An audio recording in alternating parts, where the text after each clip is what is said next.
Bon dimanche à toutes et à tous, j'espère que vous allez bien. Je vais vous partager un petit message, un petit témoignage. C'est parti!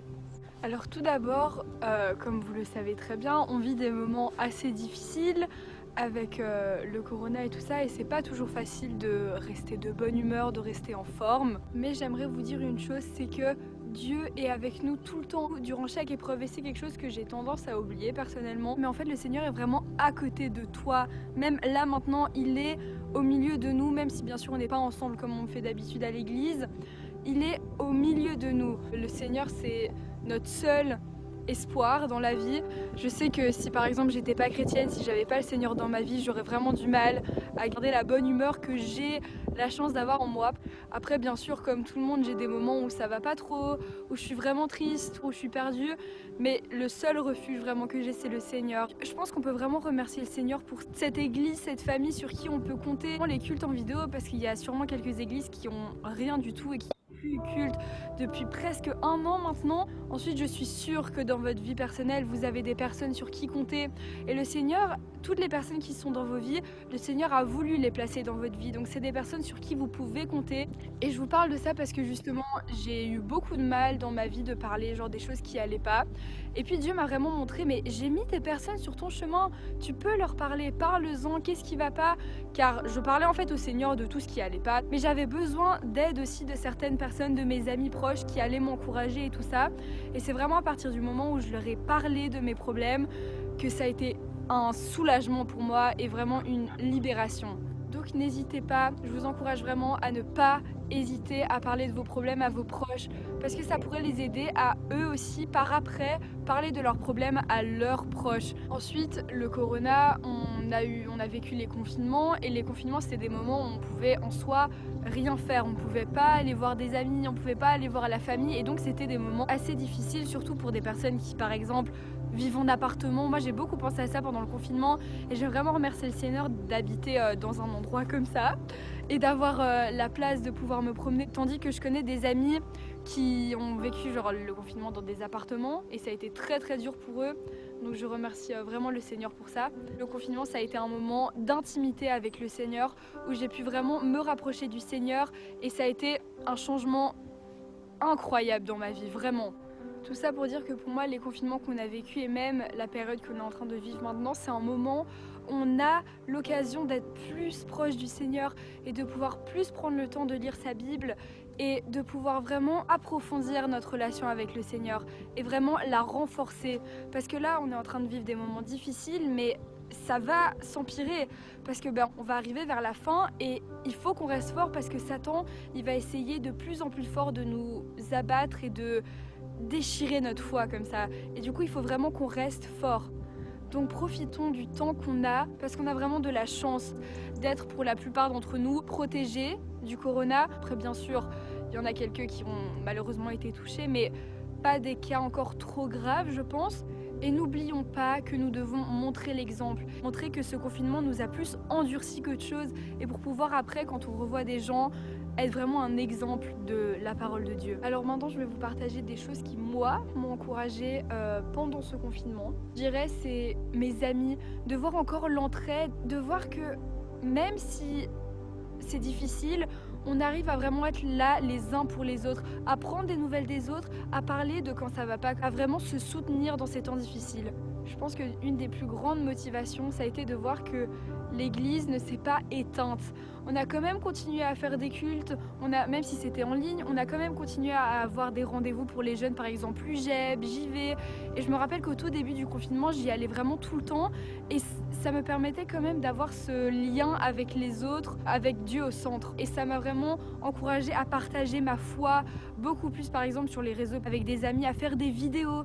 On parlait de ça, on encourageait des gens et je vous promets qu'on a reçu tellement de messages d'encouragement en mode merci, c'était vraiment ce que j'avais besoin d'entendre, vous m'avez vraiment aidé, vous respirez la foi et c'est vraiment incroyable. Et ça, c'est la meilleure chose à vivre. Genre quand tu reçois des compliments comme ça parce que tu partages ta foi, ça te donne juste envie de vivre pour le Seigneur à 3000%. Une autre motivation pour moi, ça a été de voir que j'étais pas seule. Parfois je me repliais sur moi, j'étais triste, tout ça, mais ça durait jamais bien longtemps. Parce qu'à un moment j'étais en mode ok Julie, il n'y a pas le temps d'être triste. Tu dois vraiment vivre pour le Seigneur et le Seigneur veut pas que tu sois triste. Du coup je disais que ces moments de tristesse, ils partaient très vite parce que je mettais des musiques chrétiennes et alors je commençais à louer le Seigneur et ça me remettait tellement de bonne humeur. Et je me sentais tout de suite tellement chanceuse et j'avais pas le droit d'être triste.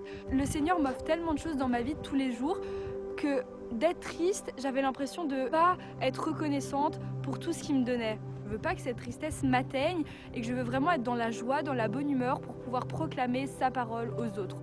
Ensuite, j'aimerais vous partager des versets. Le premier verset, c'est Apocalypse 21, versets 3 à 4. Alors, et j'entendis du trône une forte voix qui disait « Voici le tabernacle de Dieu avec les hommes. Il habitera avec eux et ils seront son peuple, et Dieu lui-même sera avec eux. Il essuiera toute larme de leurs yeux, et la mort ne sera plus. Il n'y aura plus ni deuil, ni cri, ni douleur, car les premières choses ont disparu. » Ces deux versets m'encouragent vraiment parce que je me dis que on aura une récompense. Notre récompense, ce sera qu'il n'y aura plus aucune douleur, plus aucune tristesse. Et de se dire ça, c'est fou parce que c'est impossible maintenant qu'on est sur Terre. Tiens bon, le Seigneur revient et tu auras une récompense incroyable, imméritée d'ailleurs. Le prochain verset, c'est Ecclésiaste 4, versets 9 et 10. Deux valent mieux qu'un, parce qu'ils retirent un bon salaire de leur travail. Car s'ils tombent, l'un relève son compagnon. Mais malheur à celui qui est seul et qui tombe sans avoir un second pour le relever. Alors qu'est-ce que je comprends de ce verset-là ? Tout simplement, je comprends que, comme je vous l'ai dit, l'entraide et le fait d'être là les uns pour les autres, c'est une des plus grandes armes. Parce que comme le verset dit, si l'un tombe, l'autre le relève. Si on est seul, on tombe, on n'a personne pour se relever, on reste dans nos temps de tristesse. Tandis que si on a quelqu'un qui nous relève, on devient plus fort. Et on s'entraide, tout simplement. Le dernier verset, ne vous inquiétez pas, après ça j'arrête parce qu'on m'a dit de ne pas faire trop long. Alors c'est dans Genèse 4, verset 6, l'Éternel dit à Caïn, « Pourquoi es-tu irrité et pourquoi arbores-tu un air sombre ? Certainement, si tu agis bien, tu te relèveras. Si en revanche tu agis mal, le péché est couché à la porte et ses désirs se portent vers toi, mais c'est à toi de dominer sur lui. » Je trouve que ce verset colle totalement bien avec les moments de tristesse. Je connais une autre version qui disait « À quoi bon faire si triste mine ? À quoi bon te fâcher ?» Et ça me fait aussi penser que si on n'est pas vigilant, c'est le péché qui va nous dominer. Mais comme le verset dit, on doit le dominer. On doit dominer le péché. Ça veut dire qu'on est plus fort. À partir du moment où on a le Seigneur dans notre cœur, on est plus fort que ce péché. Et la Bible dit Dieu ne mettra pas sur notre chemin des épreuves qu'on ne peut pas relever, qu'on ne peut pas surmonter. Donc l'épreuve que tu es en train de vivre maintenant, tu peux la surmonter, tu peux le faire. Et ça, je trouve que c'est vraiment un des meilleurs encouragements qu'on peut dire à quelqu'un. C'est pour ça que je vous le dis. Et aussi, j'ai pas le verset avec moi, mais je sais que la Bible dit que Satan craint Dieu. Ça veut dire qu'il a peur. Donc si nous sommes les enfants de Dieu, il a peur de nous. C'est pour ça qu'il essaye de nous mettre des péchés sur notre route pour essayer de nous dominer. Mais il a peur de nous. Donc n'ayons sûrement pas peur de Satan. Satan ne doit vraiment pas nous faire peur. On sait qu'on peut surmonter toutes les épreuves qui nous mènent, même s'il y en a qui seront très difficiles, parce que parfois ça peut être juste très émotionnel, par exemple perdre un proche, mais on peut le faire, on peut le faire. Satan, il est beaucoup plus bas que nous, on n'a pas le droit de se laisser dominer par lui. Après tout, on est des enfants du Seigneur, on n'est pas des enfants de Satan. Et c'est vraiment une chose que je me dis quand je traverse des moments difficiles, de me dire non, je ne veux pas appartenir à Satan, et alors je déclare dans le nom du Seigneur que je ne veux pas lui appartenir.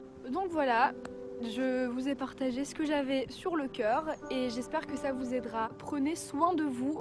Et bon dimanche à tous, une bonne semaine à vous.